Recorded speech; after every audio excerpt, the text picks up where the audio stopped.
சரி போலாம். ஏய் மது, கையை விடு, எனக்கு ஒண்ணும் இல்ல, வா போலாம்.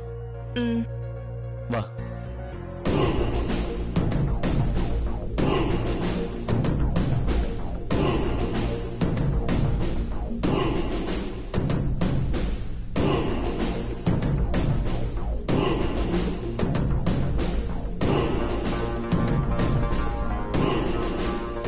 மது எங்க?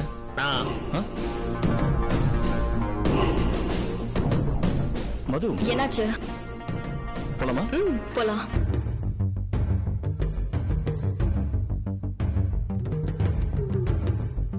சார்,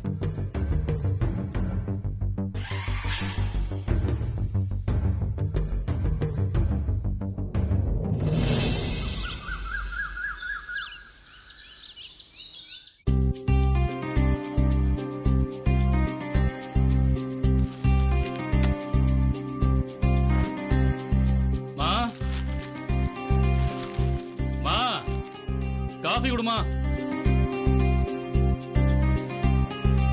அம்மா. இந்த வரேன்ப்பா. வாமா, காஃபி எடுத்துட்டு வாமா. எடுத்துட்டு வரேன்.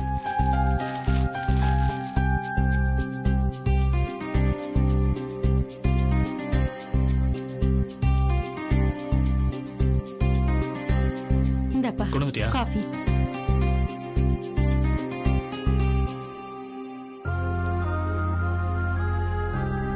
கோபி, நான் ஒன்னு கேட்பேன். அம்மா கிட்ட எதையும் மறைக்காம உண்மையதான் சொல்லணும். கேளுமா. மலர நீ ஏமாத்திட மாட்டியே? நிஜமாவே அவளை கல்யாணம் பண்ணிப்பல்ல? அம்மா, பெத்த புள்ளையவே சந்தேகப்படுறியாமா? நம்பிக்கை வர மாதிரி நீ என்னைக்கிட்ட நடந்திருக்க? அப்பாவுக்கு தப்பாத புள்ளையாதான் உன்னை இவ்வளவு நாளா நான் பாத்துட்டு இருக்கேன். இந்த விஷயத்துல அப்பாவும் புள்ளி ஏதோ நாடகம் ஆடுறதா எனக்கு தோணுதுடா. அந்த குடும்பத்தை நம்ப வச்சு கழுத்து அறுத்துறீங்களோன்னு எனக்கு பயமா இருக்குடா. அம்மா, நீ தேவையில்லாம பயப்படுறமா? மலர நான் நிஜமாவே விரும்புறேம்மா. மனப்பூர்வமா தான் அவளை கல்யாணம் பண்ணிக்கணும்னு சொல்லியிருக்கேன். அப்பாவும் எங்க கல்யாணத்துக்கு சம்மதிச்சிட்டார்ல, இதுக்கு மேலேயே என்ன சந்தேகம் உனக்கு? உன் அப்பாவுடைய வார்த்தையை நான் என்னைக்கு நம்ப மாட்டேன். அவரை மாதிரி உள்ள விஷத்தை வச்சுக்கிட்டு வெளியில தேன் தடவி பேசுற மாதிரி யாராலையும் முடியாது. தன்னோட சுயநலத்துக்காக, தான் நினைச்சது சாதிக்கிறதுக்காக என்ன வேணும்னாலும் செய்யற மனுஷன் அவரு. அவருடைய ரத்தம் மட்டும் இல்ல, அவரோட புத்தி அப்படியே உனக்கும் வந்திருக்கு. நீங்க 2 பேரும் சேர்ந்து அந்த குடும்பத்தை ஏதாவது பண்ணிடுவீங்களோன்னு என் மனசு அடிச்சுக்குதுரா. இத்தனை வருஷத்துல நீயும் அவரும் சேர்ந்து எவ்வளவோ கெடுதல் பண்ணிருக்கீங்க. பல பேர் வயித்துல அடிச்சிருக்கீங்க. அந்த பாவத்துக்கே நாம என்னெல்லாம் அனுபவிக்க போறோம்னு தெரியலடா. இப்ப அந்த அப்பாவி குடும்பத்தையும் ஏமாத்துனீங்கன்னா நம்ம வம்சமே தழைக்காம போயிடுமேடா. அம்மா, அந்த மாதிரி எந்த எண்ணமும் எனக்கு இல்லம்மா. தயவு செஞ்சு என்ன நம்புமா. எப்படிடா நம்புறது? நீயும் உன் அப்பாவும் எப்ப பதுங்குவீங்க, எப்ப பாய்வீங்கன்னு யாருக்கு தெரியும்? இப்ப கூட என்ன நோக்கத்தோட இதெல்லாம் செய்யறீங்கன்னு எனக்கு புரியலடா. நோக்கம் நல்லதா இருந்தா சந்தோஷம், தப்பா இருந்தா இப்பவே மாத்திக்கோங்கடா. உன் கால்ல வேணா விழறேன்டா. இன்னும் அதெல்லாம் நீ இப்படி எல்லாம் பண்றது என்ன அசிங்கப்படுத்துற மாதிரி இருக்குமா?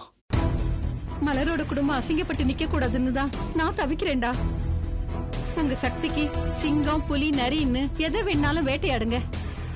ஆனா அந்த புள்ள ஒரு முயல் குட்டிடா, அவளை விட்டுருங்கடா. கோமதி மாதிரி ஒரு பாவப்பட்ட மனுஷிய நான் பார்த்ததே இல்ல. வாழ்க்கையில அவங்க பட்ட கஷ்டத்தை எந்த பொண்ணுமே அனுபவிச்சிருக்க மாட்டாங்க. புருஷன் துணை இல்லாம ஒரு பொண்ணு தனியா வாழ்றதே பெரும் பாடு. ஆனா அவ 3 பொட்ட பிள்ளைங்கள ஒத்த மனுஷியா நின்னு ஆளாக்கி இருக்கா. அதுக்கு பின்னால எவ்வளவு வலியும் வேதனையும் இருக்குன்னு உனக்கு தெரியுமாடா? எல்லா சோதனையும் கடந்து போராடி இப்பதான் 3 வேளை கஞ்சி குடிக்கிற நிலைமைக்கு அவங்க வந்திருக்காங்க. அவங்களை இப்படியே விட்டாலும் நிம்மதியா இருந்துருவாங்க. கல்யாணங்கிற பேர்ல நீங்க ஏதாவது விளையாடிட்டா அந்த குடும்பம் தாங்காதுடா.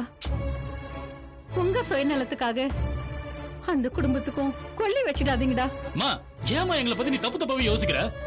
நீ பயப்படுற மாதிரிலாம் எதுவுமே நடக்காது. சத்தியம் வேணாலும் பண்ணி தரமா. உன் சத்தியத்துக்கெல்லாம் மதிப்பே இல்லடா. உன் அப்பா மாதிரி இல்லாம நீயாவது மனசாட்சிக்கு விரோதம் இல்லாம நடந்துக்கடா. எனக்கு அது போதும். மா, அப்பா மேல ஏமா இவ்வளவு வெறுப்பா பேசுற? இது வெறுப்பு இல்லடா, ஏமா அந்த வலி. எவ்வளவு ஆசையா நான் அவரை கட்டிக்கிட்டு வந்தேன் தெரியுமா? ஆனா கொஞ்ச நாள்லயே அவரோட சுயரூபம் தெரிஞ்சிச்சுடா. யாராவது ஒருத்தரை கெடுக்காம அன்னைக்கு அவருக்கு தூக்கம் வராதுன்னு நான் புரிஞ்சுக்கிட்டேன்டா. அப்பவே மனசு விட்டு போயிடுச்சு. விதின்னு நினைச்சுதான் இப்ப வரைக்கும் நான் இந்த வாழ்க்கைய வாழ்ந்துட்டு இருக்கேன். கட்டின புருஷன் பெரிய உத்தமனா இருக்கணும்னு நான் ஆசைப்படலடா. அடுத்தவங்களுக்கு கெடுதல் செஞ்சு பொழைக்கிற அளவுக்கு அயோக்கியனா இருக்க கூடாதுன்னு தான் நான் ஆசைப்படுறேன். புருஷன் விஷயத்துலதான் நான் ஏமாந்துட்டேன். பெத்த பிள்ளைங்களையாவது நல்லவங்களா வளர்த்து புண்ணியம் தேடிக்கலான்னு நான் நினைச்சேன். நான் பெத்த 3 பேருமே அதுல மண்ணள்ளி போட்டுட்டீங்க. இன்னுமா உங்கள ஒருத்தர் கூட நான் நினைச்ச மாதிரி இல்ல. எல்லாருமே அப்பாவையே உரிச்சு வச்ச மாதிரி வந்து வாய்ச்சிருக்கீங்க. பிள்ளைங்க விஷயத்திலயும் நான் தோத்துட்டேன்னு நினைக்கும் போது ரொம்ப வேதனையா இருக்குடா. இனிமே இத பத்தி எல்லாம் பேசி எந்த பிரயோஜனமும் இல்ல. எனக்கு மனசு மறுத்து போச்சு. நினைச்ச மாதிரி என்ன வேணா பண்ணிட்டு போங்கன்னு நான் ஒதுங்கிட்டேன். ஆனா இந்த கல்யாண விஷயத்துல என்னால அப்படி இருக்க முடியலடா. இது ஒரு பொண்ணோட வாழ்க்கை மட்டும் இல்ல, அந்த குடும்பத்தோட எதிர்காலமும் உன் கையில தான் இருக்கு. அது நாசமாக்கிடாதுடா. அம்மா, இல்லம்மா, இவ்வளவு நாள் அப்பா புள்ளையா தான் இருந்தேன். ஆனா மலர் என் வாழ்க்கையில வந்ததும் நான் உன் புள்ளையா மாறிட்டேமா. இனிமேலும் நான் அப்படித்தான் இருக்க போறேன். கடைசி நேரத்துல அப்பாவே மனசு மாறினாலும் சரி, நான் மாற மாட்டேமா. மலர கண்டிப்பா நான் கல்யாணம் பண்ணிப்பேமா. உன்னை நம்பலாமா? கடைசி வாய்ப்பா நினைச்சு நான் நம்புமா. உன் நம்பிக்கைய நிச்சயமா நான் காப்பாத்துவோமா.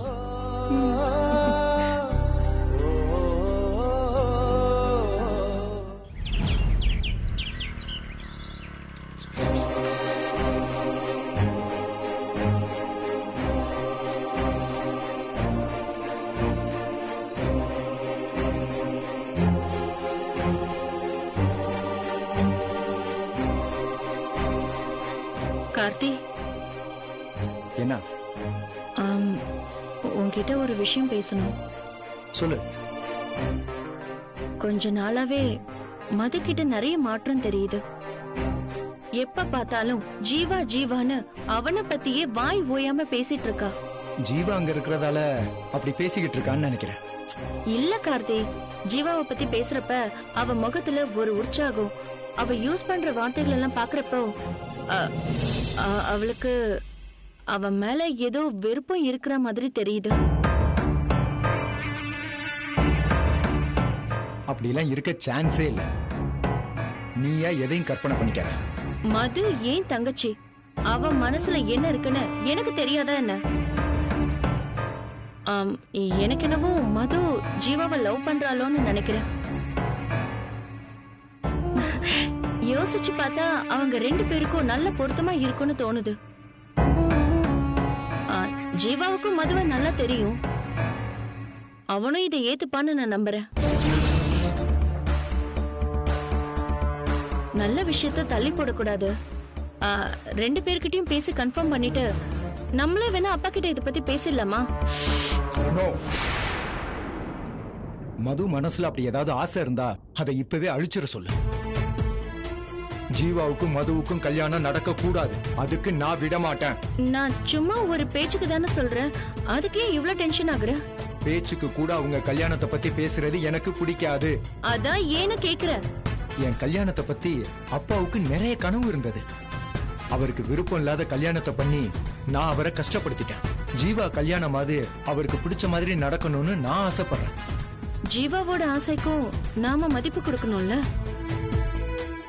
ஒருவேளை அவனுக்கும் மதுவை கட்டிக்கணும்னு விருப்பம் இருந்துச்சுன்னா? அப்படி ஒரு விருப்பம் இருக்க கூடாதுன்னு தான் நான் சொல்றேன் காயத்ரி. ஏன் தங்கச்சி இந்த வீட்டுக்கு மருமகளா வருதுல உங்களுக்கு என்னங்க பிரச்சனை?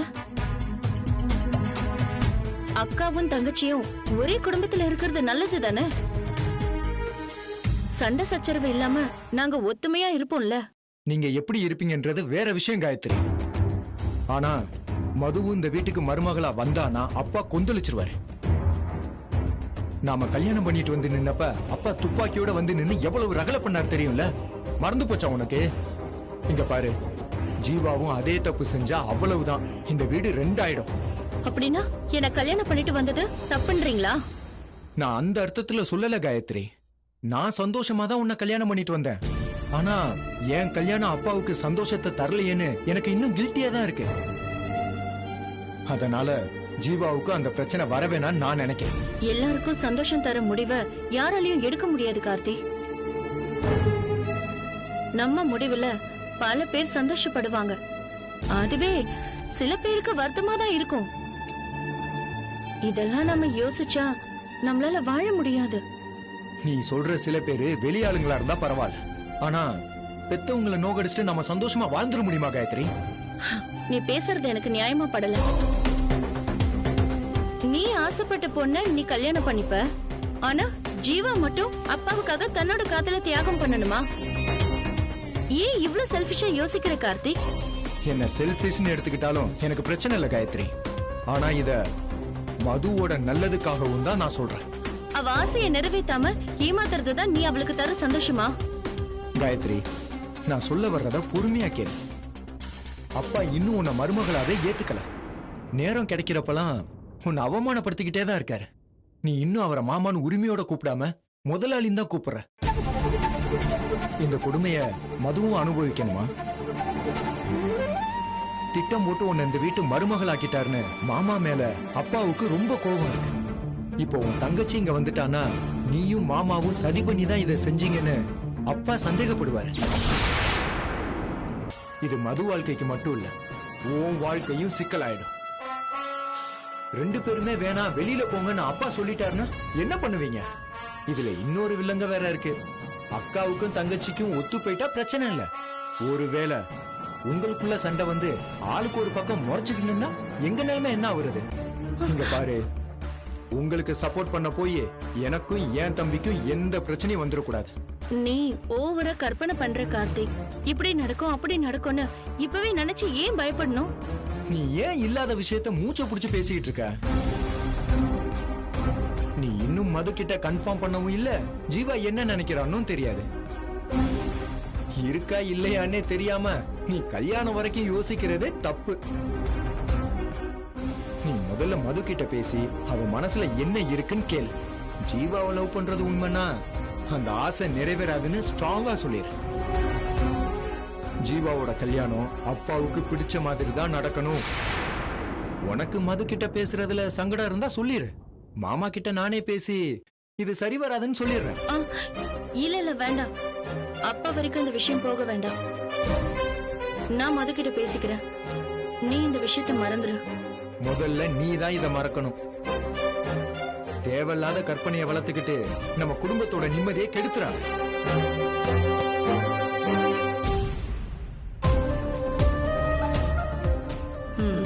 அப்போ நீங்களும் இந்த விஷயத்துல எங்களுக்கு ஆதரவா இல்ல? பரவாயில்ல, இந்த வீட்டுல யாருக்கு பிடிக்கலனாலும் சரி, மதுதான் இந்த மருமகளா வருவா.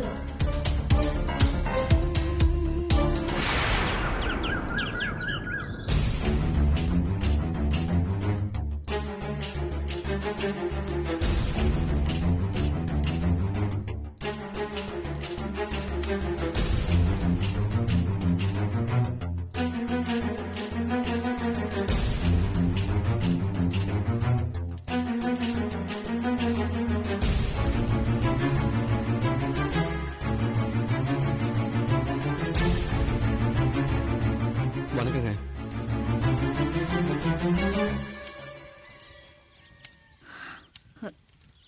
நீங்க நான் யாருன்னு உங்களுக்கு ஞாபகம் இருக்குங்களா?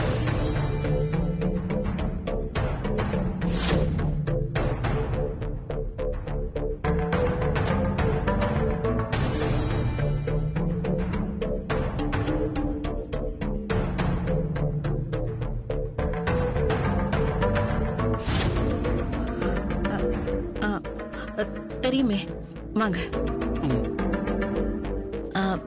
உட்காருங்க.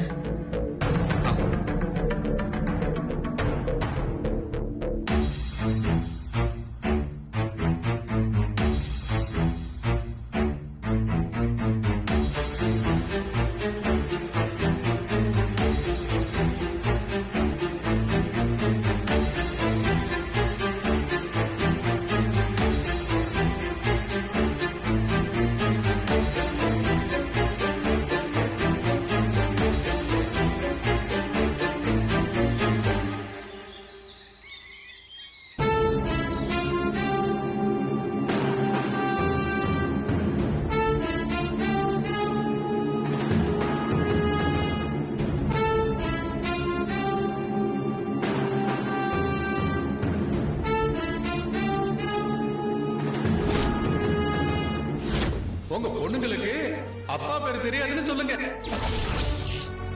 உங்களுக்கு அப்பா யாருன்னு உங்களுக்கு மட்டும்தான் தெரியாதா, இல்ல உங்க அம்மாவுக்குமே தெரியாதா? சம்பந்தம் பண்ண இஷ்டம் இல்லனா பேசாம போயிடுங்க. வாங்க எதிர்த்து போலாம் எல்லாரும். மாமா இந்த பொண்ணு எனக்கு ரொம்ப பிடிச்சிருக்கு மாமா. டேய் இதுக்கு மேல பேசுறேன்னா அரைஞ்சு பல்ல உடைச்சிருவேன். 30 தடவை கொட்டிடும். வாடா.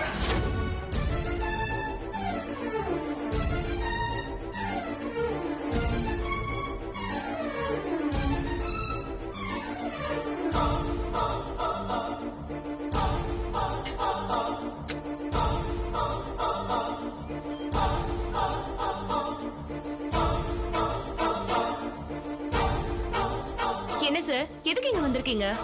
எங்களை அசிங்கப்படுத்துறதுக்கு மிச்சம் மீதி ஏதாவது இருக்கா? அதையும் முடிச்சிட்டு போயிடலான்னு வந்தீங்களா? ஐயோ அப்படிலாம் இல்லைங்க. நான் செஞ்ச தப்புக்கு மன்னிப்பு தான் கேட்க வந்திருக்கேன். செஞ்சது தப்புன்னு இத்தனை நாள் கழிச்சு இப்பதான் உரைச்சதா உங்களுக்கு?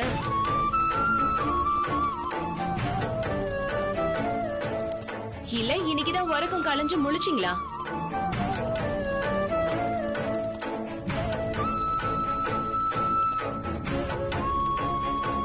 நியாயமா பார்த்தா உங்க மாமா பேசின பேச்சுக்கு அப்பவே மன்னிப்பு கேட்டிருக்கணும். எங்க அம்மா காலில விழுந்து மன்னிப்பு கேட்டிருக்கணும். அப்ப கூட அவர் வார்த்தையால அள்ளி கொட்டின நெருப்பு அணையாதுங்க. புரியுதுங்க. நான் காலத்தோட கேக்குறதுக்கு பேரு தாங்க மன்னிப்பு. காயம் பெருசாகி கையை இழுத்ததுக்கு அப்புறம் மருந்து போடுறதுல எந்த அர்த்தமும் இல்ல. கிளம்புங்க.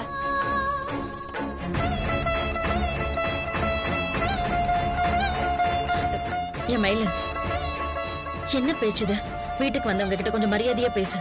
பொண்ணு பார்க்க வந்துட்டு இவங்க மட்டும் நாக்குல நரம் இல்லாம பேசலாமாமா?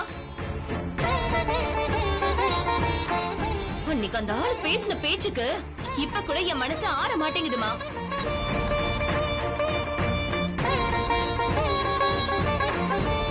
நீ மட்டும் விட்டுருந்த அப்பவே அவர் வாயை உடைச்சிருப்பேன்.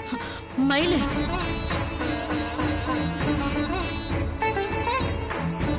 உங்க பொண்ணோட கோபம் நியாயம்தாங்க. அன்னைக்கு எங்க மாமா உங்க எல்லாரையும் ரொம்ப அவமானப்படுத்திட்டாரு. அன்னைக்கு இருந்த நிலைமையில என்னாலையும் அவரை எதிர்த்து ஒன்னும் பேச முடியல. அதுக்காக நான் உங்க எல்லார்கிட்டையும் மன்னிப்பு கேட்டுக்கிறேன்.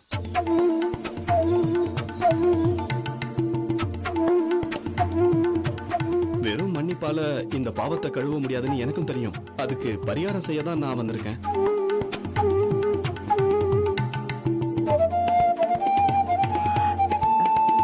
புரியுற மாதிரி சொல்லுங்க தம்பி. எனக்கு மலரை ரொம்ப பிடிச்சிருக்குங்க.